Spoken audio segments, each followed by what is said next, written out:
Hello student, welcome back to my YouTube channel. Student, आज हम लोग क्लास 10th हिंदी 2025 और 26 के कोर्स ए और बी यानी कि दोनों कोर्स के वाक को पढ़ेंगे, क्योंकि वाक जो है दोनों ही कोर्स ए में भी और कोर्स बी में भी वाक से संबंधित क्वेश्चन आते हैं। तो इसको हम करेंगे।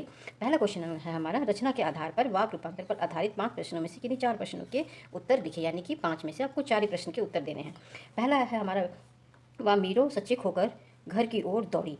अब यहाँ पे देखिए, वाक का भेद लिखिए आप। इसको इसमें आपको बताना है कि वाक का कौन सा भेद है, सरल है, संयुक्त है या मिश्र वाक है, कौन सा वाक है। अब इस वाक को जब हम पढ़ते हैं, वह मीरो सचेत होकर के घर की ओर दौड़ी, तो ये देखिए इसमें सिर्फ एक ही वाक है। इसमें किसी भी योजक पदों के माध्यम से कोई भी दूसरा वाक जुड़ा हुआ नहीं है। और हम इस दृष्टिकोण से ये हमारा क्या हो गया, ये हमारा सरल वाक हो गया। सरल वाक में स्टूडेंट हमने क्या पढ़ा था, एक ही उद्देश्य होता है और एक ही विधेय होता है, यानी कि एक ही कर्ता होता है और एक ही क्रिया होता है। इसमें किसी प्रकार का दूसरा उपवाक नहीं होता है, जो किसी भी योजक पदों के माध्यम से दूसरा उपवाक इसमें जुड़ा हुआ नहीं होता है। तो इस दृष्टिकोण से ये हमारा क्या हो गया, सरल वाक हो गया। ठीक है, आगे बढ़ते हैं। चलिए नेक्स्ट है, कई बार मुझे डांटने का अवसर मिलने पर भी बड़े भाई साहब चुप रहे। इसको हमको क्या करना है, संयुक्त वाक्य में बदलना। संयुक्त वाक्य में बदलना, संयुक्त वाक्य में बदलने के लिए क्या, हमें योजक पदों का ही प्रयोग किया जाता है। इसके माध्यम से ही हम इसको परिवर्तित करें। योजक पद क्या होते हैं हमारे, किंतु, परंतु, लेकिन, और, अगर, ठीक है, मगर, ये सारे क्या होते हैं, ये हमारे योजक पद होते हैं। तो हम इस वाक्य को कैसे परिवर्तित करेंगे, मुझे डांटने के कई अवसर मिले किंतु बड़े भाई साहब चुप रहे। अब यहाँ पे देखिए, मुझे डांटने के कई अवसर मिले, ये एक उपवाक हो गया यहाँ पे किंतु। ठीक है, किंतु ये हमारा क्या है, योजक पद हो गया, ये हमारा योजक पद हो गया, ये हमारा एक उपवाक हो गया। दूसरा उपवाक है बड़े भाई साहब चुप रहे, ये हमारा दूसरा उपवाक है। इन दोनों उपवाकों को योजक पद किंतु से जोड़ा गया है। तो इस तरह हम इसको संयुक्त वाक्य में परिवर्तित करेंगे। आगे हम बढ़ते हैं। मिश्र वाक्य में मुख्य और आश्रित वाक्य के संबंधों को एक उदाहरण के माध्यम से स्पष्ट कीजिए। यानी कि मिश्र वाक्य के जो भेद होते हैं, मुख्य या प्रधान उपवाक, आश्रित उपवाक के दोनों के संबंधों को आपको एक उदाहरण के माध्यम से स्पष्ट करना है। तो कैसे हम इसको आंसर लिखेंगे, देखिए, मिश्र वाक्य में मुख्य और आश्रित वाक्य जो है समुच्चय बोधक अव्यय यानी कि योजक पद, ठीक है, योजक पद के माध्यम से जुड़े हुए होते हैं। ठीक है, यानी कि मिश्र वाक्य के जो मुख्य और आश्रित वाक्य होते हैं, ठीक है, वो उसी के भेद होते हैं, मिश्र वाक्य ही भेद होते हैं। ये जो होते हैं ये योजक पदों के माध्यम से, समुच्चय बोधक अव्यय के पदों के माध्यम से ये जुड़े हुए होते हैं। ठीक है, उदाहरण हम देखते हैं, स्पष्ट आएगा, समझ में आएगा। वह शेर भूखा है जो जंगल में दहाड़ रहा है। अब यहाँ पे देखिए, वह शेर भूखा है, ये हमारा मुख्य वाक्य।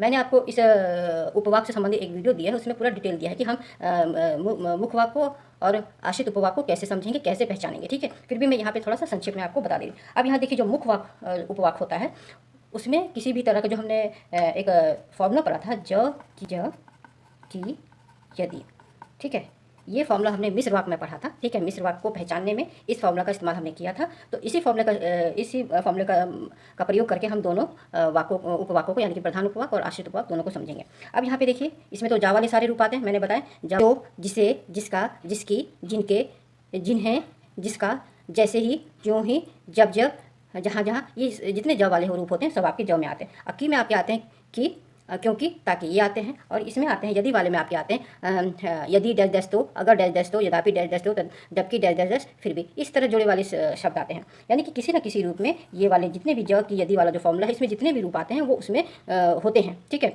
तो इसको हम कैसे पहचानेंगे, वह शेर भूखा है। अब इसमें देखिए, वह शेर भूखा है, ये एक उपवाक हो गया। लेकिन इस उपवाक में आप यहाँ पे देख सकते हैं कि ज की यदि का कोई भी रूप यहाँ पे नहीं है। ठीक है, कोई भी रूप नहीं है। अब दूसरे वाक्य में हम जाते हैं, जो जंगल में दहाड़ रहा है, जो जंगल में दहाड़ रहा है, जो यहाँ पे ये जो आया ना, जो हमारा क्या है, ज वाले रूप में आता है। तो जो जंगल में दहाड़ रहा है, ये हमारा आश्रित उपवाक हो गया। ठीक है, आश्रित उपवाक को हम कैसे पहचानेंगे, जो ज की यदि के जितने भी रूप होते हैं, अगर वो उससे जुड़ा हुआ होता है तो वो हमारा आश्रित उपवाक होता है। जबकि मुख्य उपवाक में या प्रमुख वाक्य में वो उसका कोई भी रूप नहीं होता, उससे जुड़े हुए नहीं होते हैं। ठीक है, आगे बढ़ते हैं। दूसरा उदाहरण मैं दे रही हूँ, यहाँ पे एक ही उदाहरण आपको देना, क्योंकि एक ही नंबर का मैं आपको समझाने के लिए दूसरा उदाहरण दे रही हूँ।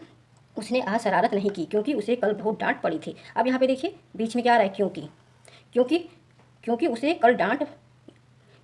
कल बहुत डांट पड़ी थी। ये जो हमारा उपवाक है, क्यों उसे कल बहुत डांट पड़ी थी, ये किससे जुड़ा हुआ है, क्योंकि से जुड़ा हुआ है। ठीक है, और इसके पहले वाला उपवाक को देखिए, उसने आज शरारत नहीं की। ठीक है, उसने आज शरारत नहीं की। तो ये दोनों में ही ये जो हमारा उसने आज शरारत नहीं की थी, ये हमारा प्रमुख वाक्य हो गया, यानी कि प्रधान उपवाक हो गया। ठीक है, जो दूसरा है, उसे कल बहुत डांट पड़ी थी, इसमें क्योंकि जुड़ा हुआ है, तो ये हमारा क्या हो गया, ये हमारा आश्रित उपवाक हो गया। ठीक है, क्योंकि इसमें जुड़ा हुआ है जो कि हमारा ज की यदि इस फॉर्मूला पे बैठता है। इससे ये हमारे क्या है, इसको पहचानने का सरल यही नियम है कि क्योंकि इसमें जुड़ा हुआ है, यानी कि ज की यदि वाला कोई भी रूप इसमें अगर जुड़ा हुआ है, जिस उपवाक में जुड़ा हुआ होता है, वो हमारा आश्रित उपवाक होगा। ठीक है, तो इस तरह हम इसको स्पष्ट कर सकते हैं। आगे बढ़ते हैं। नेक्स्ट है हमारा सरल वाक्य को संयुक्त वाक्य में परिवर्तित करने का एक नियम, उदाहरण सहित स्पष्ट कीजिए।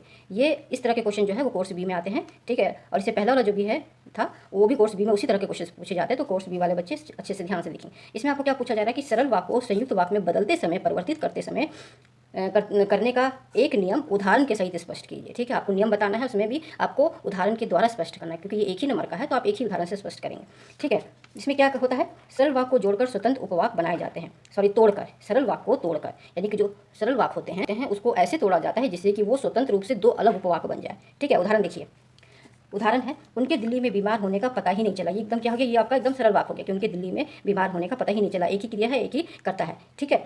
ये हमारा क्या हो गया, सरल वाक्य हो गया। अब इसको हम संयुक्त वाक्य में कैसे बदलेंगे कि ये दिल्ली में बीमार रहे और पता नहीं चला। ये क्या हो गया, हमारा संयुक्त वाक्य हो गया। कैसे कि ये इसमें ये दिल्ली में बीमार रहे, ये एक हमारा स्वतंत्र उपवाक्य हो गया, पता ही नहीं चला ये दूसरा हो गया, दूसरा उपवाक्य। इन दोनों उपवाक्यों को हमने किससे जोड़ा है, और से जोड़ा। ये और जो है हमारा योजक पद है, इसके माध्यम से ही हम संयुक्त वाक्य में किसी भी वाक्य को संयुक्त वाक्य में बदलते हैं। तो इस तरह आप एक उदाहरण देकर के स्पष्ट कर सकते हैं। आगे बढ़ते हैं।